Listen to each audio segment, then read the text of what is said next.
What is up, Chiefs Kingdom? Happy Thursday. I'm Hayley Lewis, and this is Chiefs News Daily. We got a special episode today. Another interview on this lovely Thursday. We got Sam Monson, PFF lead NFL analyst and co-host of the PFF NFL show. He is joining us to break down the Chiefs' schedule, as well as one international player who a lot of Chiefs have some big expectations for. That's all coming up here, but as always, like and subscribe first on the KCSN YouTube channel. Sam, appreciate you being on. We got a lot to talk about. The Chiefs, it's been said that they have notoriously one of the hardest schedules coming into the 2024 season. We've heard a lot of those little clips, that have been going around social media as to why the Chiefs have been scheduled this way, but you've had a chance to probably look it over. First thoughts about the Chiefs schedule coming up in the fall.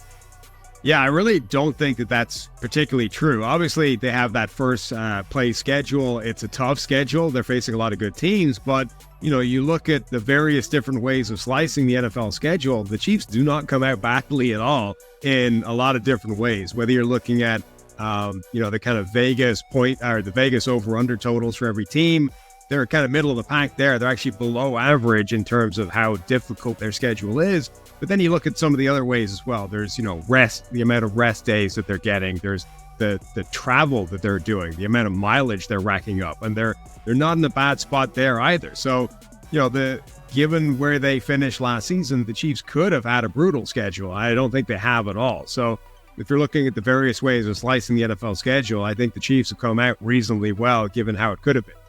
I can understand that as well. There have been some experts breaking it down that same way too. But I look at the 10-day span where they have those 3 games toward the end of the season.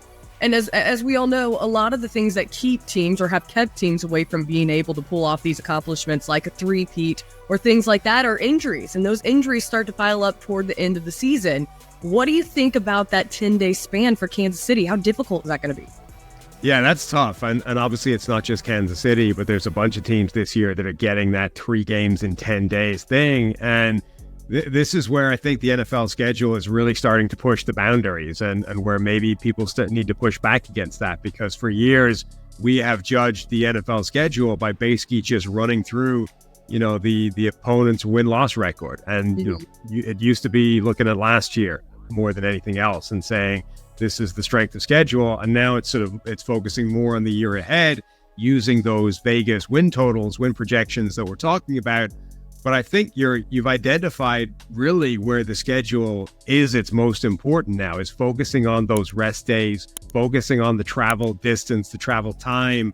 And that's, I think, really where the NFL has been pushing things and getting away with it, because we are so focused on that win-loss record of whether it's previous years or the upcoming year, and saying this is a team's schedule, this is how difficult or otherwise it is.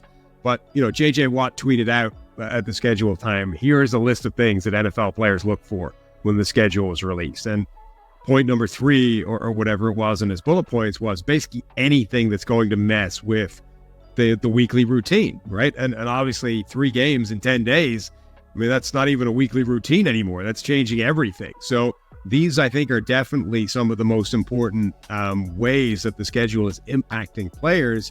And I think they're kind of flying under the radar a little bit too much. Like, teams need to start pushing back on this type of thing. What really goes into it from the league's perspective in creating this? And you mentioned pushing the boundaries. How do you think that they've been able to do that? Well, I think the short answer is probably too many things at this point, right? Like the schedule used to be fairly simple in terms of it's got one real goal, which is to sort of balance the talent, right? And make sure that this year is a little bit more balanced than last year based off those, first position teams from a year ago who face each other, and you try and kind of balance out the competitive nature of the NFL. But now, you have all these Thursday games, so you're dealing with that disruption of rest every step of the way. You've got these international games. You've now got even further flung international games with a game in Brazil, games in Germany. Now we might be talking about games in, Dublin as well, like just increasing ever more these international games and increasing the distance involved as well. And now you've got the extra streaming services. So we've now got Christmas Day games, and what used to be every now and again, you've got to accommodate a Thursday game or a Monday game. Now you're accommodating a Wednesday game, and you can't do that without disrupting the schedule.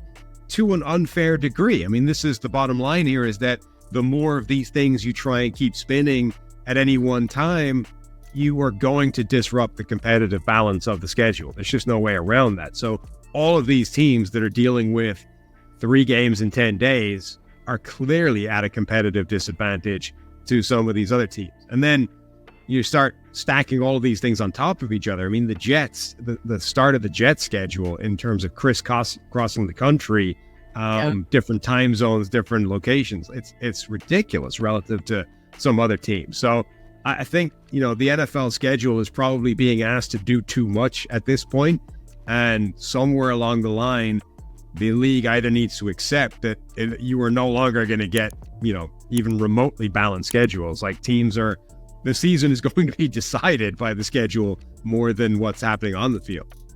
I think that's a good way of looking at it. You're right. It's going to be definitely something that we'll look at here in the next season and seasons to come. We'll see how things go. But you mentioned international games. Let's talk about one international player that the Chiefs have, right? The rugby guy, it's been the talk of the town. How is he going to transition? Louis Rees-Zammit coming to Kansas City from playing rugby in American football. I mean, people want to say that there's similar ways to it, but as you sure know, there's a lot of differences in the game. Explain to me, you've seen a little bit of the taste of him at OTAs and a little bit of behind the scenes. How do you think this guy's going to transition to the league? Yeah, wildly different sports, even though they're ultimately, they share a common ancestor. I mean, these are two sports that branched off from each other.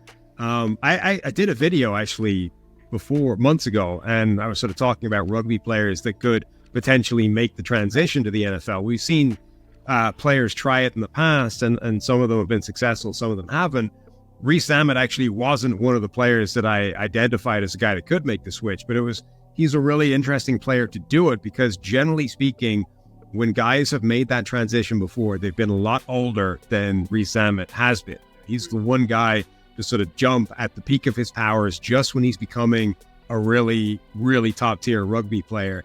And he's got the kind of prototypical size as well. Like a lot of these other guys, Christian Wade took a shot at it a few years ago. He's a much smaller type of player.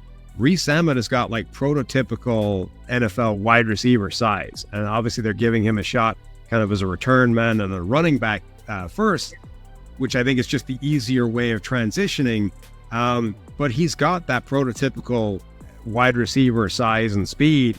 And obviously the ball skills of being a rugby player. I'm also really intrigued to see what impact he can have in the return game, because now with the new kick return rules, theoretically, we are opening up a whole new world of the kick return again. The league had been kind of almost eradicating that play from the game. It was just becoming a ceremonial touchback. And now not only are we bringing the return game back, but if you watch, the previous versions of the UFL, the XFL, the USFL, you saw this whole world of trick plays in those return games, and I think we might see that. And now Kansas City has brought in a guy not only who can just return kicks, but can throw laterals, 20 yards off either hand in either direction in a way football players can't. Like he can do that running forwards. He can throw a lateral sideways, in a way that doesn't involve sort of stopping, turning, firing the lateral in that direction. I think Rees-Zammit will be a really interesting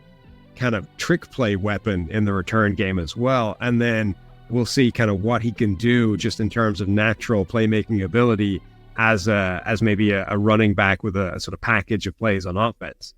Hey, we're excited to see how it pans out as well. Sam, appreciate you being on as always, and we will be checking in with you later on this coming season. Anytime. Thanks for having me. All right, guys, that does it for another episode of Chiefs News Daily. As always, make sure you join that LLC, our Loyal Listeners Club. It's a great place to interact with other fans and myself. Also, show us some love today. Like and subscribe right here on the KCSN YouTube channel. Have a great rest of your Thursday. We will see you back here tomorrow night.